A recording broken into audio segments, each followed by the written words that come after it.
Hello students, আমার চ্যানেলে তোমাদেরকে স্বাগত। শুরু করছি WBTA মাধ্যমিক টেস্ট পেপার্স 2026 থেকে ইতিহাসের একটি মডেল কোশ্চেন সেট মাধ্যমিক 2026 পরীক্ষার্থীদের জন্য। চলো শুরু করি। আমরা এখন করব কলকাতা ডিস্ট্রিক্ট কোশ্চেন্স। এখানে এই মডেল কোশ্চেন সেট 3 অর্থাৎ 281 পৃষ্ঠায় আছে, ঠিক আছে, 281 পেজ WBTA টেস্ট পেপার্স থেকে। তো চলো, আমি কিন্তু WBHA টেস্ট পেপার থেকে 10টি মডেল সেট করিয়ে দিয়েছি ইতিহাসের, অবশ্যই তোমরা সেগুলোকে দেখে নাও, ঠিক আছে। আর ভূগোলেরও করেছি এবং WBTA থেকেও করাচ্ছি। আর এবিটিএ টেস্ট পেপার থেকে আমি একটুখানি দেরিতে করাবো, সেটা একটুখানি ওয়েট করো তোমরা, ঠিক আছে। আমি সেগুলো কোশ্চেনগুলো প্রত্যেকটা সেটের প্রশ্ন আমি তোমাদেরকে এক জায়গায় এনে করিয়ে দেবো, ঠিক আছে। তো চলো শুরু করি ক্লাসটি। WBTA টেস্ট পেপার্স মাধ্যমিক 2026 পরীক্ষার্থীদের জন্য ইতিহাসের মডেল সেট। প্রথম প্রশ্ন বলছে, ভারতের নিম্নবর্গের ইতিহাস চর্চার প্রবক্তা হলেন রঞ্জিত গুহ। আচ্ছা, সোমপ্রকাশ পত্রিকায় তুলে দেওয়ার ষড়যন্ত্র করেন লর্ড লিটন। পরের প্রশ্ন দেখো, কলকাতা বিশ্ববিদ্যালয়ের প্রথম ভারতীয় উপাচার্য ছিলেন স্যার গুরুদাস বন্দ্যোপাধ্যায়। পরের প্রশ্ন দেখো, রামমোহন রায় অ্যাংলো হিন্দু স্কুল প্রতিষ্ঠা করেন 1815 খ্রিস্টাব্দে। তারপরে প্রশ্ন দেখো, ভক্তিবাদী ধারায় নববৈষ্ণব আন্দোলন করেন বিজয় কৃষ্ণ গোস্বামী। তারপরে প্রশ্ন দেখো, খুদকারি প্রথা হলো জমির যৌথ মালিকানা। পরের প্রশ্ন, ওয়াহাবি শব্দের অর্থ নবজাগরণ। 1.8 মহারানী ভিক্টোরিয়া ভারত সাম্রাজ্ঞীর উপাধি পান 1858 খ্রিস্টাব্দে। পরের প্রশ্ন, এ নেশন ইন মেকিং গ্রন্থের লেখক হলেন সুরেন্দ্রনাথ বন্দ্যোপাধ্যায়। পরের প্রশ্ন, বিরূপ বজ্র গ্রন্থটির সঙ্গে যুক্ত ছিলেন গগনেন্দ্রনাথ ঠাকুর। পরের প্রশ্ন, কলকাতা প্রথম মুদ্রণ যন্ত্র প্রতিষ্ঠা করেন জেমস অগাস্টাস হিকি। পরের প্রশ্ন দেখো, বিদ্যাসাগরের প্রেস সংস্কৃত যন্ত্রে ছাপানো প্রথম বইটি হলো অন্নদামঙ্গল। তারপরে প্রশ্ন, ভারতে মহাত্মা গান্ধীর প্রথম সত্যাগ্রহ আন্দোলন ছিল চম্পারণ।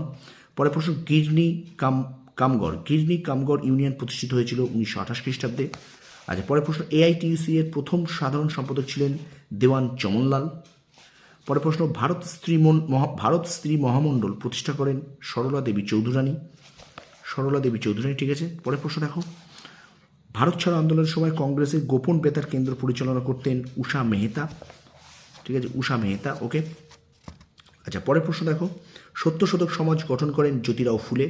1.19 ন্যাশনাল কনফারেন্সের সভাপতি ছিলেন শেখ আবদুল্লাহ এবং দ্য মার্জিনাল ম্যান বা প্রান্তিক মানব গ্রন্থটি লিখেছিলেন প্রফুল্ল চক্রবর্তী। এবার আমরা চলে যাচ্ছি, সঠিক একটি বাক্য উত্তর দাও। বর্ণ পরিচয় কে রচনা করেন? বিদ্যাসাগর, ঠিক আছে। আচ্ছা, মোপলা আন্দোলন কি ছিল? কৃষক আন্দোলন।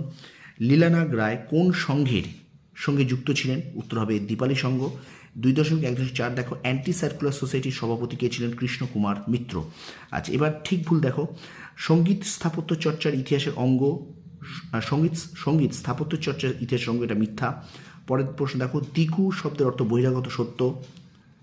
সরি, এখানে আমি ভুল লিখেছি, ভুল ঠিক, ওকে, এটা ভুল, আসলে সত্য মিথ্যা ভূগোলে আছে, ভুল, এটা ঠিক, এইভাবে লিখবে, নাম্বার কিন্তু কেটে নেবেন হয়তো, ঠিক আছে। ভুল, এটা ঠিক, এটাও ভুল, ঠিক আছে। দেখো, আর ভারত সভায় ইলবার্ট পিলের বিরোধিতা করেছিল, এটা ভুল। আর গগনেন্দ্রনাথ ঠাকুর ছিলেন একজন ব্যঙ্গচিত্রশিল্পী, এটা ভুল, ঠিক আছে। আচ্ছা, এবারে দেখে নাও, স্তম্ভ মেলাও। মহাত্মা গান্ধী ডান্ডি পদযাত্রা, sir Hyde East Hindu college, Rashid Ali Azad Hind Fauj, JD Bernal পরিবেশ ইতিহাস চর্চা, ঠিক আছে।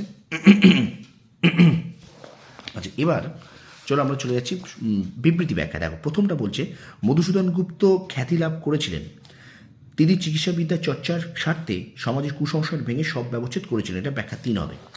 পরটা দেখো, রাজা রামমোহন রায় আত্মীয় সভা স্থাপন করেন, ব্যাখ্যা 1, বেদ ও বেদান্ত ভিত্তিক ধর্মালোচনা করার জন্য।